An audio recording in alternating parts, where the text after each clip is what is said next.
Gumawa ng kasaysayan ang Filipina F1 Academy racer na si Bianca Bustamante matapos siya maging unang Filipino female driver na napabilang sa McLaren's Driver Development Program.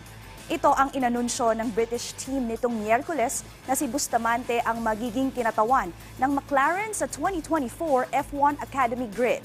Matatandaan na nagsimulang umingay ang pangalan ng 18-year-old teen racer sa motorsports matapos niyang makuha ang titulo sa inaugural F1 Academy season na ginanap sa Valencia, Spain nito lamang Mayo.